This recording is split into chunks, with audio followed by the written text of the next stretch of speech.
Bonjour, nous célébrons aujourd'hui dans notre paroisse la fête de notre saint patron, Saint François Xavier, qui a eu de la famille et qui venait de Ajaccio.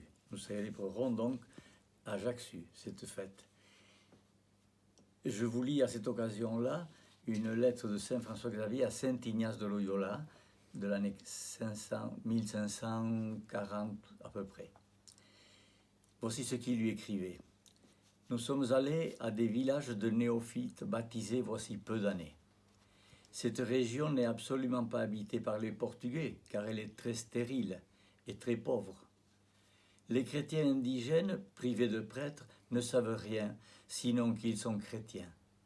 Il n'y a personne pour leur célébrer les sacrements, personne pour leur enseigner le symbole, le pater, l'Ave Maria, ni les commandements de Dieu. Depuis que je suis venu ici, je n'ai pas arrêté. Je parcourais activement les villages. Je baptisais tous les enfants qui ne l'avaient pas encore été. Aussi ai-je généré un nombre immense de bébés qui, comme on dit, ne savaient pas distinguer leur droite de leur gauche.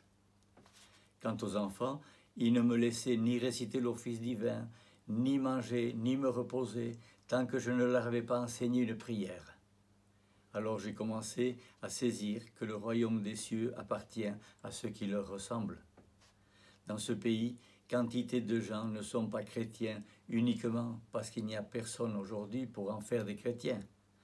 J'ai très souvent eu l'idée de parcourir toutes les universités d'Europe, et d'abord celle de Paris, pour hurler partout d'une manière folle et pousser ceux qui ont plus de doctrine que de charité en leur disant « Hélas, quel nombre énorme d'âmes, exclues du ciel par votre faute, s'engouffrent dans l'enfer. » De même qu'ils se consacrent aux belles lettres, s'ils pouvaient seulement se consacrer aussi à cet apostolat, afin de pouvoir rendre compte à Dieu de leur doctrine et de leurs talents qui leur ont été confiés.